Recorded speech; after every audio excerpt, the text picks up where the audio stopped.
Hai guys, perkenalkan nama saya Flora Nasari Sihite dengan NIM A1J223066. Saya dari kelas R003 Sastra Indonesia angkatan 23. Di sini saya akan menjelaskan tentang bagian-bagian otak manusia yang berfungsi untuk memproduksi bahasa. Pertama-tama, kita akan membahas tentang apa itu bahasa. Bahasa merupakan salah satu basis fundamental dan intelijensial manusia yang sangat penting dalam budaya manusia. Ada sekitar 5.000 bahasa dan dialek di seluruh dunia. Bahasa merupakan sistem untuk merepresentasikan dan mengkomunikasikan informasi dengan menggunakan kombinasi kata-kata sesuai dengan nilai gramatikal. Bahasa juga merupakan sistem di mana kita dapat memproduksi bunyi, simbol, dan gestur, sehingga kita dapat berkomunikasi.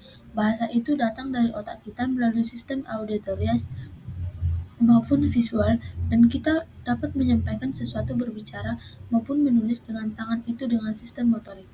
Selanjutnya, fisiologi bahasa.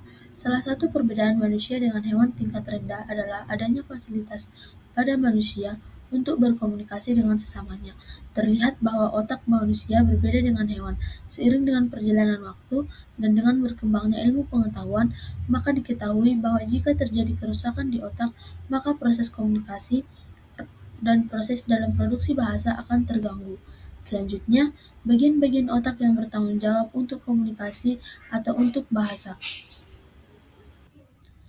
Bagian-bagian yang bertanggung jawab untuk komunikasi atau untuk komunikasi adalah yang pertama, area Wernicke. Area ini adalah di regio yaitu belakang gyrus temporal superior. Nah, area ini adalah tempat untuk komprehensi informasi yang masuk secara auditorius maupun secara visual. Area ini nanti akan diproyeksikan melalui fasciculus arcuatus ke area Broca. Di sini saya menjelaskan yang kedua, area Broca. Area ini terletak pada lobus frontalis di depan dari ujung motoris cortex dan atau cortex motoris. Area Broca akan memproses informasi diterima dari area Wernicke sehingga akan menjadi bentuk vokalisasi yang terkoordinasi dan mendetail, dan akhirnya akan diproyeksikan untuk membentuk artikulasi ketika kita berbicara ke area insula dan konteks motoris. Konteks motoris di sini akan mengontrol gerakan dari bibir, lidah, laring, lalu otot-otot di sekitar mulut kita untuk akhirnya kita dapat berbicara. Selanjutnya, aspek komunikasi. Terdapat dua aspek komunikasi yang dapat menyebabkan kita dapat berkomunikasi, yaitu yang pertama, aspek sensoris, adalah input bahasa. Aspek ini melibatkan mata dan telinga, area visual primer, dan area auditoria primer, termasuk juga area asosiasi visual dan auditoris. Yang kedua, aspek motoris, yaitu output bahasa. Aspek ini melibatkan dua stadium. Yang pertama yaitu bagaimana kita membentuk pikiran untuk diekspresikan sekaligus memilih kata-kata yang akan digunakan. Ini terjadi pada area Wernicke. Bagaimana kita bisa mengatur kerja nyata dari vokalisasi itu sendiri, yaitu pergerakan otot yang ada di sekitar mulut, lidah, laring, korda vokalis, atau juga otot-otot yang ada di sekitar tenggorokan dan mulut untuk akhirnya kita bisa memproduksi kata-kata ini. Ini diaktifkan di korteks motorik dan dikontrol oleh area Broca. Selanjutnya, proses saat kita membaca. Dalam bahasa, kita dapat berkomunikasi baik melalui auditoris maupun visual. Proses saat kita membaca yaitu yang pertama, gyrus angularis, dimulai dari mata sampai ke talamus yaitu nukleus geniculat lateral, lalu dari sana akan dibawa ke korteks visual primer yaitu area 17, selanjutnya akan diasosiasikan di area 18 maupun 19. Ini merupakan area sosialisasi visual. Yang kedua, dari sana akan diidentifikasi huruf-huruf yang sudah diterima oleh penglihatan kita. Dari area asosiasi itu akan diproyeksikan ke area 39 yaitu gyrus angularis. Di sinilah nanti akan diproses informasi dari kata-kata yang telah dibaca sehingga menjadi bentuk auditoris dari huruf-huruf tersebut untuk akhirnya disampaikan ke area Wernicke yaitu area 22. Di area 22 inilah tempat untuk interpretasi. Selanjutnya, di area Wernicke, bahasa yang kita interpretasikan akan diproyeksikan melalui siculus articulatus ke area Broca. Di daerah Broca akan ditentukan kata yang akan disampaikan oleh mulut ketika berbicara. Setelah itu dipikirkan di daerah Broca Mengenai susunan kata-katanya, artikulasi itu diatur oleh insula, jadi dari daerah Broca akan diproyeksikan ke insula untuk selanjutnya akan menuju korteks motorik, yaitu area 4, dan area 4 inilah yang akan menuju ke area muka yang mengatur kontraksi yang berada di otot-otot laring, mulut, lidah, dan korda vokalis sehingga akan bisa dikeluarkan sesuai dengan apa yang telah disusun oleh otak.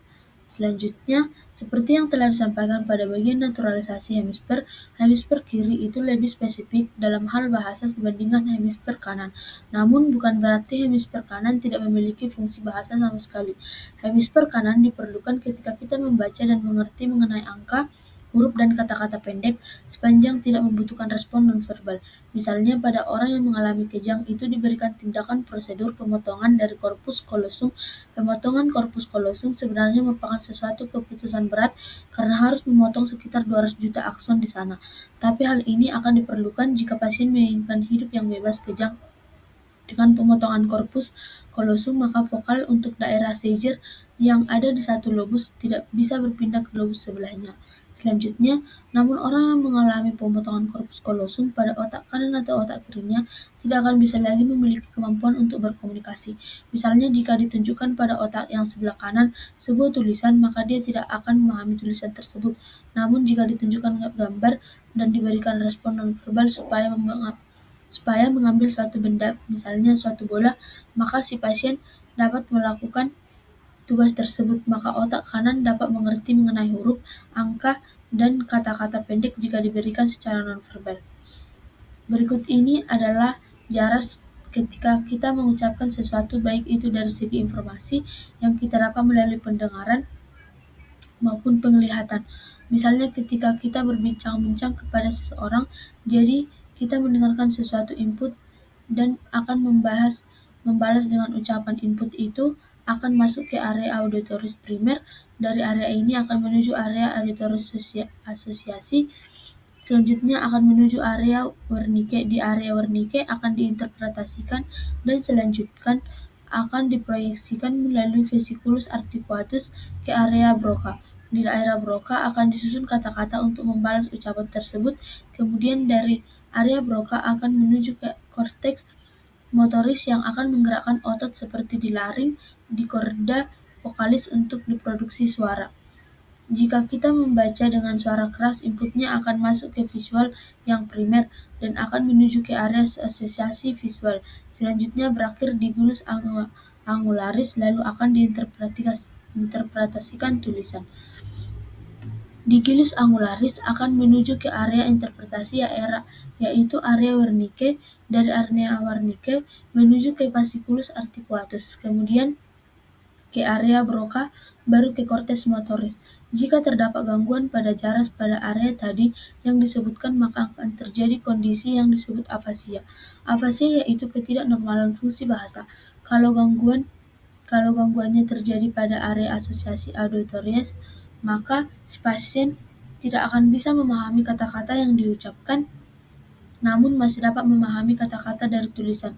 Begitu juga jika terjadi gangguan pada area asosiasi visual, maka tidak akan bisa memahami kata-kata yang tertulis, namun masih dapat memahami kata-kata yang diucapkan atau yang didengarkan. Sekian presentasi saya pada hari ini.